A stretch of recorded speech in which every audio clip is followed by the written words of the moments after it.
Errol Flynn naquit le 20 juin 1909 à Battery Point, en Tasmanie. Son père, Theodore Thompson Flynn, était professeur de biologie à l'Université de Tasmanie. Spécialiste de la vie marine, il était réputé pour son intelligence. La mère d'Errol, Lily Mary Young, changea plus tard son nom en Morel. On ignore pourquoi. Elle avait une personnalité très différente, distante et froide. Errol grandit entouré d'animaux étranges. Son père possédait des kangourous, des tigres et des diables de Tasmanie. Errol passait des heures en leur compagnie. Il était particulièrement attiré par la mer, un amour hérité de sa famille maternelle. Ses parents étaient marins et voyageurs. À la maison, la vie n'était pas facile. Sa mère était souvent cruelle. À 7 ans à peine, elle le battit si violemment qu'il songea à s'enfuir. Elle le traitait de méchant, de diable déguisé en enfant. Ses paroles le marquèrent à jamais. Ses parents le laissaient souvent seul pendant les vacances, lorsqu'il partait en voyage. Il devait rester seul dans des bâtiments scolaires vides. Il se sentait comme en prison. Cette solitude le rendait colérique et rebelle. Il aspirait à l'amour et à l'attention, mais craignait aussi de se rapprocher de qui que ce soit. Ce conflit intérieur l'a accompagné toute sa vie. L'école n'a rien arrangé. Entre 1915 et 1926, il a été renvoyé de presque tous les établissements scolaires qu'il a fréquentés en Tasmanie, Hodgkin School, Hobart College, la Friends School. Aucun ne parvenait à le gérer. Il se battait, séchait les cours et volait. Les professeurs le considéraient comme une mauvaise influence. À 14 ans, ses parents l'ont envoyé dans une école à Londres, espérant que cela le remettrait dans le droit chemin. En vain, il revint un an plus tard, encore plus provocateur. À un moment donné, il fut renvoyé de la Sydney Church of England Grammar School pour volume. C'était un cercle vicieux. Son nom seul suffisait à inquiéter les professeurs. Ils savaient ce qui allait se passer. À 17 ans, la réputation d'Errol était ruinée. Puis les choses empirèrent alors qu'il fréquentait ce même établissement de Sydney. Il fut impliqué dans un scandale. Un élève a découvert qu'il couchait avec une femme de ménage beaucoup plus âgée. L'école était furieuse. Ses fiançailles avec une jeune femme célèbre, Naomi Campbell Dibbs, ont également été rompues. Ce n'était pas sa seule infidélité. Errol se vantait souvent de ses aventures avec le personnel féminin, les enseignantes, les femmes de ménage. Peu lui importait. Un incident lui avait même valu d'être renvoyé pour avoir été surprise en flagrant délit dans l'enceinte de l'école. Ces liaisons n'étaient pas qu'un acte de rébellion. Elles étaient liées à sa relation complexe avec sa mère. Il recherchait des femmes plus âgées, à la fois réconfort et pouvoir. En 1927, à seulement 18 ans, Flynn quitta l'Australie. Il aspirait à la liberté. Il trouva un emploi dans une compagnie minière, mais fut rapidement licencié pour vol. Il tenta donc sa chance en Papouasie-Nouvelle-Guinée, à la recherche d'or. Il affirma avoir survécu à une attaque tribale et avoir dû tirer sur quelqu'un en état de légitime défense. Accusé de meurtre, il fut acquitté. Loin d'être effrayé, Flynn se sentait plus vivant que jamais. En 1928, grâce à l'argent gagné dans les mines d'or, il acheta un petit bateau nommé le Soroko. Le bateau avait plus de 50 ans et était à peine en état de naviguer. Malgré tout, lui et son équipage regagnèrent la Papouasie-Nouvelle-Guinée. Le voyage dura 7 mois et se termina tragiquement lorsque le bateau heurta un récif près de Port Moresby. Un homme périt. Flynn s'en sortit de justesse. En 1932, il gérait une plantation de tabac près de Port Moresby. Il relata ses aventures dans des articles pour le Sydney Bulletin. Certains affirmaient qu'il avait eu un enfant avec une femme de l'île de Selupu. Il ne l'a jamais confirmé. Il quitta l'île plus tard dans l'année, laissant des dettes. Mais le destin en avait décidé autrement. La même année, le réalisateur australien Charles Shaw cherchait un acteur pour incarner Fletcher Christian dans un nouveau film. Flynn obtint le rôle d'une manière ou d'une autre. Certains disaient que c'était grâce à une photo parue dans le journal. D'autres affirmaient qu'un ami l'avait recommandé. Quoi qu'il en soit, il joua dans In the Wake of the Bounty en 1933. Le film fut un échec, mais il éveilla en lui une véritable passion. Il était désormais convaincu de pouvoir devenir acteur. Il partit pour l'Angleterre plus tard dans l'année. Il y travailla comme figurant dans des films indépendants et rejoignit la Northampton Repertory Company. Il suivit une formation théâtrale pendant 7 mois, mais les problèmes le rattrapèrent. Il se battit avec une régisseuse et la poussa dans un escalier. Il fut renvoyé. Malgré cela, Warner Brothers le remarqua et lui offrit un rôle dans un film à petit budget, Meurtre à Monte-Carlo, en 1934. Ce film est aujourd'hui perdu. Mais la prestation de Flynn attira l'attention des dirigeants du studio. Ils envoyèrent un message à Hollywood. Ils avaient trouvé un talent exceptionnel.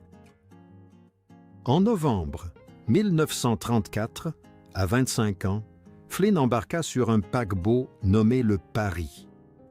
C'est là qu'il rencontra Lili Dita, une actrice française de 7 ans, son aînée. Elle était célèbre et très bien introduite. Ils tombèrent amoureux durant le voyage. À l'arrivée du navire à New York, un agent de Warner Brothers offrit à Flynn un billet de train pour Chicago, puis un vol pour Los Angeles. Son père l'aida à rencontrer les bonnes personnes.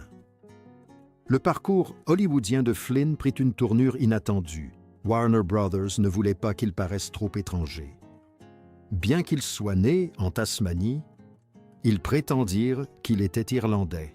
On disait qu'il venait du théâtre londonien. On a passé sous silence ses années en Papouasie-Nouvelle-Guinée et effacé son passé australien. Le 27 novembre 1934, Flynn signa un contrat de 6 mois avec Warner Brothers. Il était payé $150 par semaine. C'était le début. En 1935, Warner Brothers préparait un film d'aventure à gros budget intitulé Captain Blood. Le rôle du héros courageux était destiné à l'acteur britannique Robert Donat. Mais Donat souffrait d'asthme chronique. Il ne pouvait supporter les exigences physiques qui allaient tout changer. Le studio s'est démené. Ils ont fait appel à de grands noms. James Cagney, Clark Gable, Ronald Colman, Frederick March, Leslie Howard, tous ont décliné l'offre. Personne ne s'attendait à la suite. Un acteur peu connu du nom d'Errol Flynn décrocha le rôle. Originaire de Tasmanie, il ne comptait alors que 5 petits rôles à son actif, dont un où il incarnait un cadavre. Mais il possédait un atout unique, le hasard. Sa femme, Lili Dita, était amie avec la future épouse de Jack Warner. Cela joua en sa faveur. Le studio prit un risque et lui confia le rôle. Puis, ils inventèrent de toutes pièces une histoire, le présentant comme un acteur aventurier irlandais. On disait même que s'il était né 300 ans plus tôt, il serait peut-être devenu pirate. Le pari fut gagnant. Le film A Bounce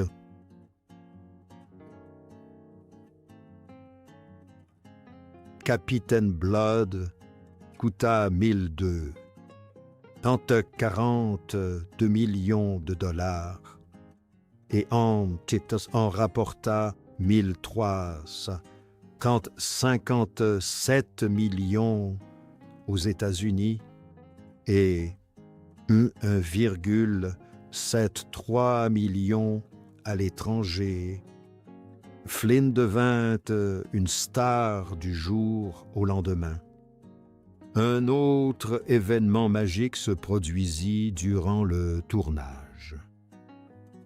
Olivia de Havilland, âgée de seulement 19 ans, tenait le rôle principal féminin. Flynn, lui, en avait 26. Dès le premier talk,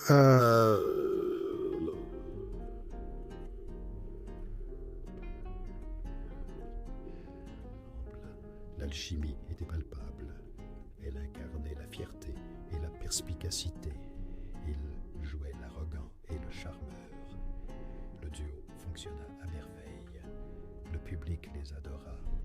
Ils finirent par tourner 8 films ensemble en 6 ans. En coulisses, la situation était plus complexe. Flynn fut immédiatement séduit par elle. Il déclara même qu'elle possédait un charme extraordinaire. Elle aussi l'aimait en secret, mais elle ne le laissa jamais paraître. Le 12 mars 1937, lors d'un bal royal à Los Angeles, Flynn lui déclara son amour. Ils dansèrent sur l'air de Sweetly Lani. Touchée, elle resta ferme. Elle lui conseilla de divorcer d'abord. Il refusa. Ce fut la fin de leur histoire. Ils restèrent des amants à l'écran. En 1938, Flynn entra dans la légende. Les aventures de Robin des Bois est sorti le 14 mai. Son budget colossal de 2,47 millions de dollars en faisait le film le plus cher jamais produit par Warner Bros. C'était également leur premier grand film en Technicolor. Le pari fut gagnant. Le film rapporta 2343 millions de dollars aux États-Unis et 2495 millions de dollars à l'international, se classant 6e au box-office de l'année. Le film a conquis la critique et le public. En 1995, il a été inscrit au registre national du film pour son importance culturelle. Il a remporté 3 Oscars et l'interprétation de Flynn est devenue la version de Robin des Bois que tout le monde a gardée en mémoire. Même Douglas Fairbanks, qui avait autrefois incarné le rôle à la perfection, a été éclipsé par la légende. L'ascension de Flynn a été fulgurante. Avant Captain Blood, il était peu sollicité. La plupart des acteurs tournaient 10 films par an. Lui, peut-être 1 ou 2. Cela changea rapidement. En 1936, il tint le rôle principal dans La Charge de la Brigade légère.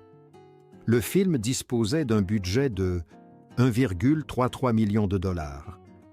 Il rapporta 1454 millions de dollars aux États-Unis et 1928 millions à l'étranger. Ce fut le plus grand succès de Warner cette année-là. En 1937, sort Le Prince et le Pauper, puis Robin des Bois en 1938. En seulement 3 ans, il passe de l'anonymat à la célébrité, devenant ainsi le visage de Warner Brothers. Mais cette image ne dure pas. En 1942, tout s'écroule. Deux jeunes filles, Betty Hansen, 17 ans, et Peggy Satterlee, 15 ans, accusent Flynn d'agression sexuelle. Hansen a déclaré que les faits s'étaient produits lors d'une fête à Berre le 27 septembre 1942. Elle a affirmé que Flynn l'avait emmenée à l'étage, l'avait déshabillée et avait abusé d'elle malgré ses protestations. Elle n'a pas résisté, mais a déclaré avoir dit non. La police s'est présentée au domicile de Flynn 2 semaines plus tard. Puis une seconde affaire explosive a éclaté. Peggy Satterley a déclaré que Flynn l'avait agressée sexuellement à 2 reprises à bord de son yacht, le Sri Rako, en août 1941. Elle a déclaré avoir tenté de résister. Dans un premier temps, les autorités ont ignoré sa plainte, mais l'arrivée d'un nouveau procureur a rouvert l'affaire et a fusionné les témoignages des 2 jeunes filles. Flynn a été inculpé de 3 chefs de viol sur mineurs. Il a versé une caution de $10 et s'est préparé pour son procès. Ce procès est devenu l'un des plus grands scandales d'Hollywood. Warner Brothers engagea Jerry Giesler, un avocat pugnace et théâtral. Il s'en prit violemment aux filles. Il fit témoigner des hommes qui affirmaient avoir eu des relations sexuelles avec Hansen auparavant. Il apporta même la porte de la chambre au tribunal pour prouver qu'elle ne fermait pas. Avec Satterley, il mit en évidence les incohérences de son récit. Elle affirma avoir aperçu la Lune par un hublot. Giesler démontra que c'était impossible. La Lune n'était pas visible de ce côté du yacht cette nuit-là. Puis, coup de théâtre. Lors de sa plaidoirie finale, il se déguisa et se comporta comme l'une des jeunes femmes, imitant sa voix et ses manières. La salle d'audience retint son souffle, mais le coup le plus dur vint du juge. Il a déclaré au jury que les actes de naissance ne constituaient pas une preuve d'âge. Il a suggéré que Flynn aurait pu être trompé. Le juge leur a même conseillé d'être très prudent quant à la fiabilité des témoignages des filles. Cela a tout changé. La défense avait déjà insinué que les filles étaient impliquées dans un complot politique. Désormais, le juge laissait entendre que les filles pourraient même mentir sur leur âge. Flynn finit par témoigner lui-même le 6 février 1943. Sérieux, calme et ferme, il admit connaître les filles, mais nia tout le reste. Ses réponses étaient nettes et brèves et incisives. Il ne laissa jamais échapper un mot, même sous l'interrogatoire serré de l'accusation. Il garda son sang-froid et prit soin de sourire et de charmer le jury durant le procès. Ce jury était composé de 9 femmes. C'était crucial. Après 24 heures de délibération, le verdict est tombé. Non coupable. Les fans ont hurlé. Des barrières ont dû être installées chaque jour autour du tribunal pour contenir la foule. Des femmes se sont évanouies dans les couloirs. L'expression « coton ici » comme Flynn est devenue populaire. Elle signifiait qu'on pouvait tout se permettre si on était suffisamment célèbre. Flynn tenta de redorer son image. Il affirma que l'affaire était un complot. Il s'interrogea sur les raisons du silence d'un an avant que quiconque ne réagisse. Il se drapa dans le drapeau, prétendant être pris pour cible en temps de guerre. Mais malgré ses déclarations, sa réputation ne s'en remit jamais complètement. En 1950, Patrice Wymore, âgé de seulement 23 ans, fut choisi pour donner la réplique à Errol Flynn, alors âgé de 41 ans, dans un western intitulé Rocky Mountain. Le tournage a débuté le 29 mai dans les collines escarpées de Gallup au Nouveau-Mexique. À l'origine, le rôle n'était même pas prévu pour Flynn. Ronald Reagan avait découvert le scénario, initialement intitulé Ghost Mountain, et espérait y tenir le rôle principal. Mais Warner Brothers a finalement confié le rôle à Flynn. Furieux, Reagan a quitté le studio peu après. Flynn, alors fiancé à la princesse Irenjika, ne s'attendait pas à ce que ce film bouleverse sa vie. Mais tout a changé lorsqu'il a rencontré Wymore. Elle était gracieuse, belle elle. Et contrairement à ce que Flynn affirmait, il ne l'était pas. Il la décrivait comme chaleureuse et saine, une chanteuse digne et talentueuse. Leur alchimie à l'écran s'est prolongée dans la vie réelle. Malgré la réputation sulfureuse de Flynn, ils tombèrent profondément amoureux. Le tournage s'acheva en août. Le même mois, Warner Brothers annonça leur fiançailles, le stupéfiant Hollywood. Quelques mois plus tard, le 23 octobre 1950, ils se marièrent. La cérémonie eut lieu en France. D'abord à la mairie de Monaco, puis à l'église de Nice. Flynn, déjà marié 2 fois, plaisanta en disant que c'était agréable d'avoir un vrai mariage cette fois-ci. Après la cérémonie, le couple donna une réception somptueuse à l'hôtel d'Heris. Les fans se pressaient derrière les barrières pour apercevoir les jeunes mariés. Ils passèrent leur nuit de noces sur le yacht de Flynn, le Zaka. Le lendemain matin, des coups de canon tirés par une flotte américaine voisine célébrèrent cette union, tandis que les touristes louaient des jumelles pour observer Wymore. Les toys, les mœurs dissolues de Flynn ne l'ont pas surprise. Elle a confié au magazine Silver Screen qu'elle ne l'avait jamais imaginé casanier. Peu après, ils s'installèrent en Jamaïque pour échapper à leur démêlés judiciaire aux États-Unis. Leur propriété devint rapidement un lieu de villégiature prisé des célébrités. Noel Coward a raconté une soirée passée avec Flynn et Wymore, entre verres sur le yacht et barbecue au flambeau sur la plage. En 1953, le jour de Noël, ils eurent une fille, Arnella Roma Flynn. Mais le bonheur fut de courte durée. Au début des années 1950, la beauté de Flynn commença à se faner. Jadis charmeur et fort, il paraissait désormais bouffi et fatigué. Des années de vie dissolue commençaient à se faire sentir. Warner Brothers mit fin à leur collaboration de 18 ans en 1953. Son dernier film avec eux fut Le Maître de Ballantrae. Après cela, il partit pour l'Europe, espérant relancer sa carrière. Ses amis étaient inquiets. Le réalisateur Raoul Walsh confia que Flynn savait qu'il était en danger. Ses poumons étaient affaiblis et son foie gravement endommagé. À l'aube de la quarantaine, on disait qu'il en paraissait 60. Lorsqu'il joua dans Le Soleil, se lève aussi en 1957, les producteurs lui confièrent le rôle d'un homme ivre, une situation terriblement proche de la réalité.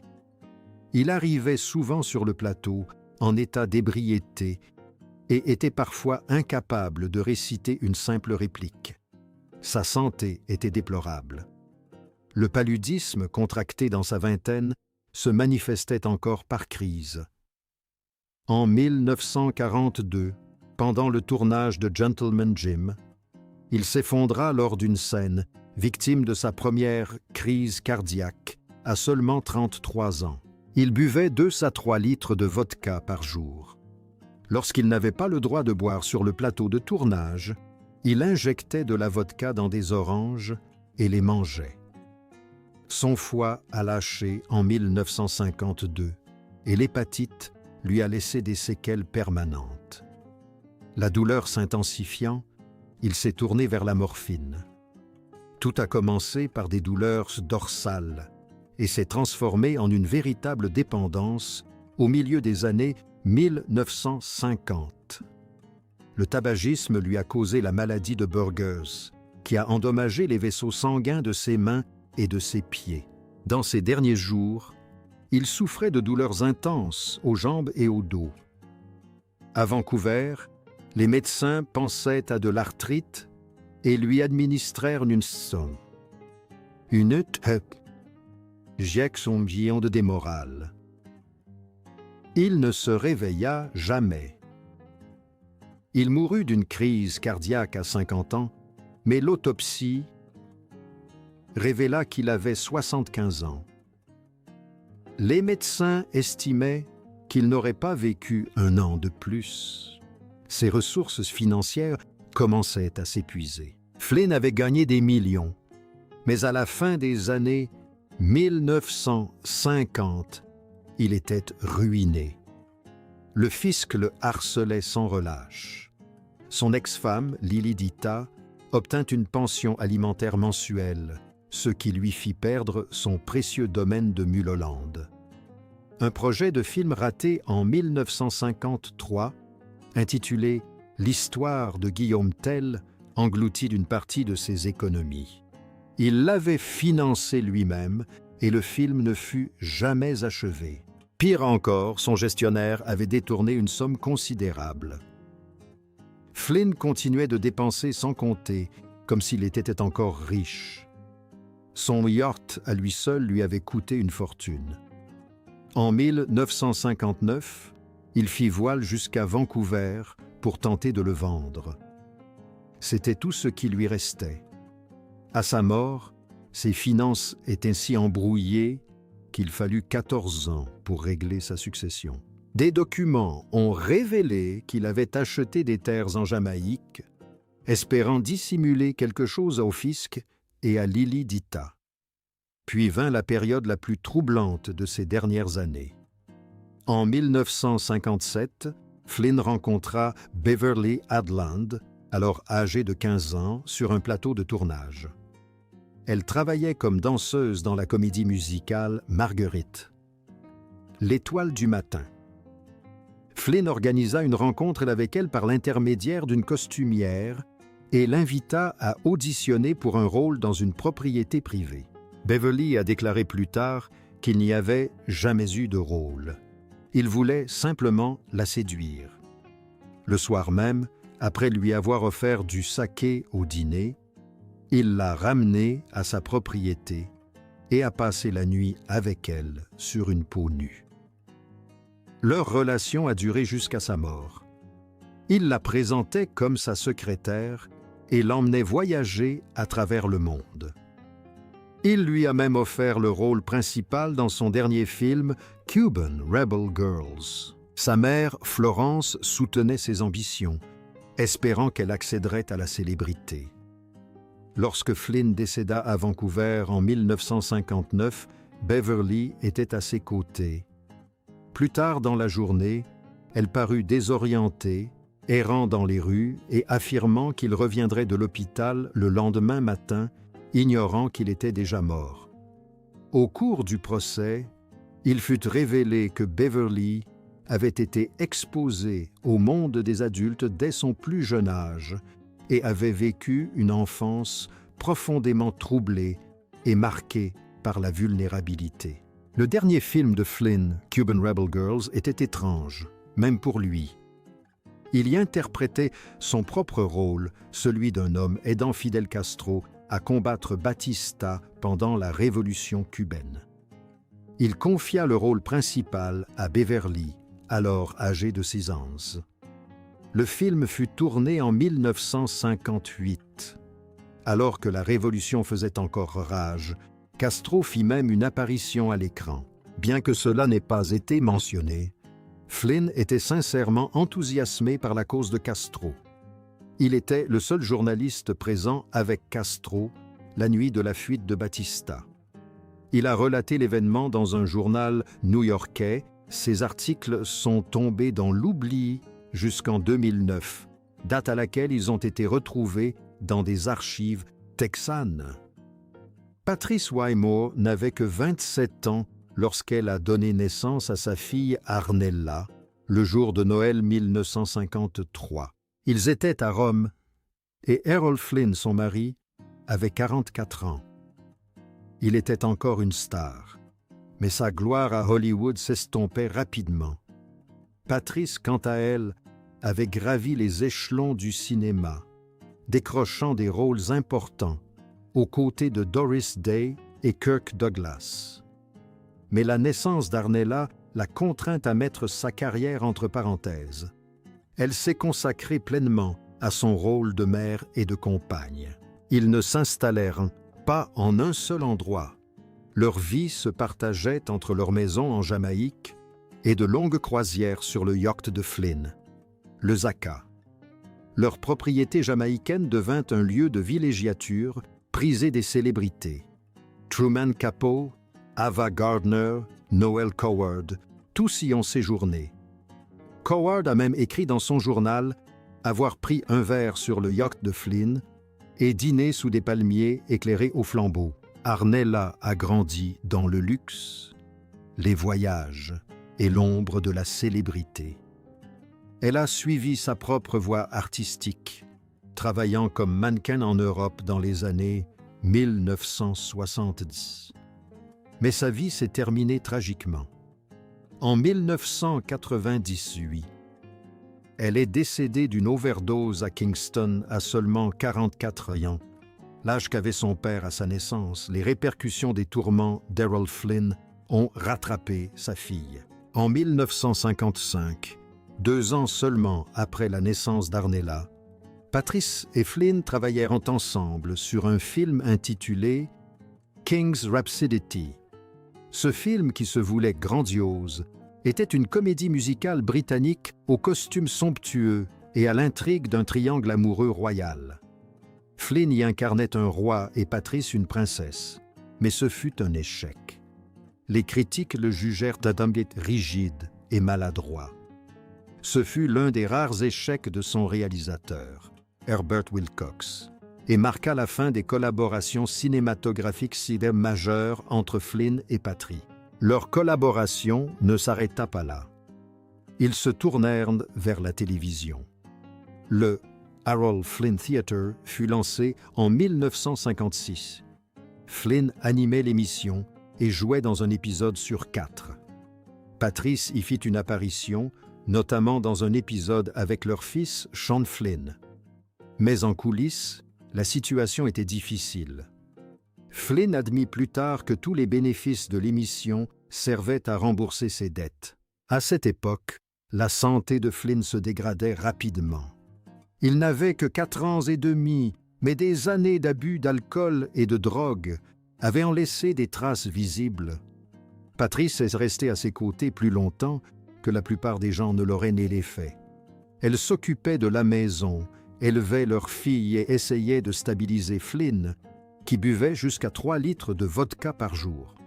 Il consommait également un mélange de drogue.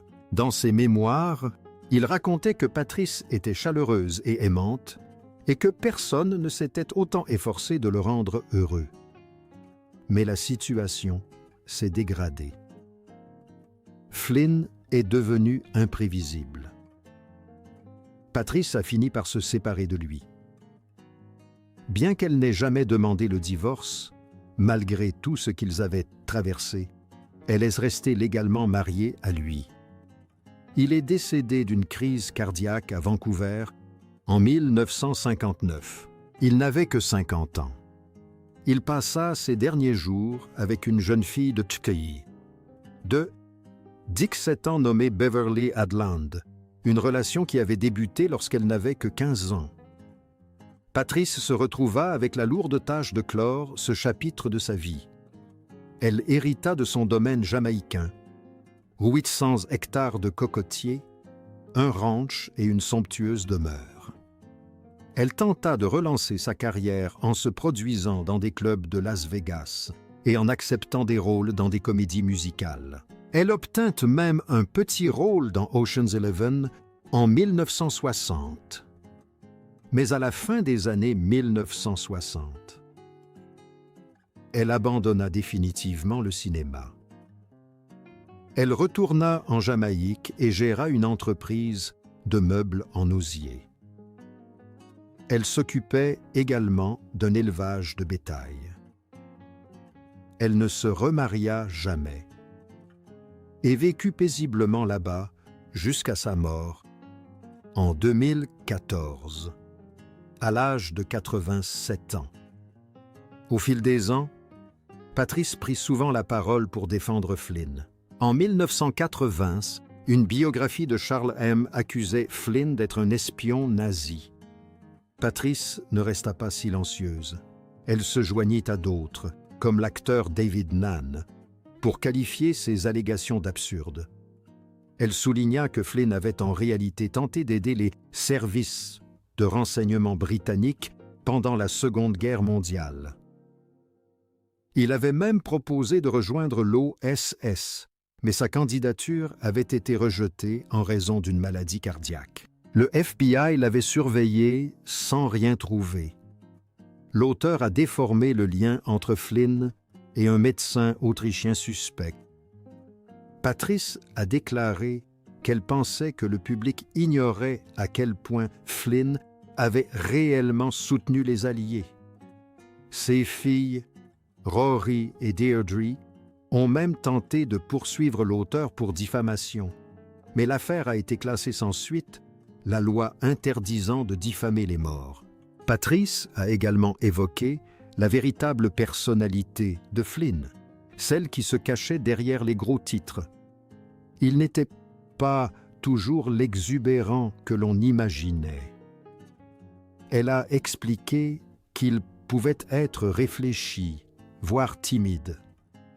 Sa politesse était parfois mal interprétée. Les rumeurs en studio n'ont fait qu'empirer les choses, alimentant les spéculations pour le maintenir sous les feux de la rampe. Warner Brothers l'a dépeint comme un véritable Robin des Bois, allant jusqu'à glisser des histoires dans les manuels scolaires. Mais Patrice affirmait que la plupart de ses récits étaient exagérés. La dernière relation de Flynn avec Beverly Adland fut compliquée. Patrice accepta le divorce en 1958. Les papiers arrivèrent à l'hôtel Garden of Allah et Beverly, alors adolescente, dansa au bord de la piscine, enveloppée seulement dans une serviette pour fêter l'événement. Ce fut humiliant pour Patrice. Pourtant, elle confia plus tard que Flynn était sincèrement amoureux de Beverly. Il l'appelle Ma chérie Woodsy. Il réalisa même un film, Cuban Rebel Girls, spécialement pour elle. Il l'emmena en voyage en Afrique, en Europe et dans son ranch jamaïcain. Il la demanda en mariage, mais ils convinrent d'attendre sa majorité. Alors que le monde entier le jugeait, Patrice était convaincu que Flynn voyait en Beverly bien plus qu'une simple aventure. Il était seul, vieillissant, et cherchait désespérément à s'accrocher à l'amour. Elle n'excusait pas leur relation, mais elle comprenait l'homme brisé qui s'y cachait. Elle évoquait également le mythe de Flynn coureur de jupons. Certes, il avait eu des liaisons, mais sa réputation sulfureuse était en grande partie le fruit du marketing du studio. Il voulait en faire une figure légendaire. Entre 1936 et 1942, ils ont diffusé des articles liant sa vie privée à ses rôles au cinéma. La vérité, racontait Patrice, était bien plus douloureuse. Son alcoolisme s'aggrava, sa santé se détériora. L'homme qu'elle connaissait était différent de celui qui faisait la une des journaux. Patrice insistait, Flynn n'était pas fasciste. En réalité, il avait des sympathies de gauche. Il a soutenu la République espagnole dans les années 1930 et applaudi la révolution cubaine dans les années 1950. Il croyait en la liberté et en la justice. Mais 5 dossiers, toujours sous scellé des années plus tard, pourraient un jour révéler comment il a collaboré avec les services de renseignement britanniques. Un parlementaire britannique a déclaré que Flynn avait probablement été manipulé par les Alliés, plutôt que d'avoir aidé les nazis. Patrice partageait cet avis. Elle a déclaré que Flynn avait proposé de mettre ses relations irlandaises au service de la cause. Bien qu'il ne pût servir dans l'armée, il trouva d'autres moyens de contribuer. Pour Patrice Wymore, défendre Errol Flynn fut un combat de toute une vie. Elle n'a jamais fui la vérité, mais elle n'a jamais laissé personne la définir à sa place. Derrière les scandales, elle voyait un homme imparfait, certes, mais pas mauvais. Il s'était égaré. Elle est restée à ses côtés plus longtemps que la plupart des gens ne l'auraient fait. Et longtemps après sa disparition, elle a veillé à ce que son histoire ne soit pas seulement racontée par des inconnus.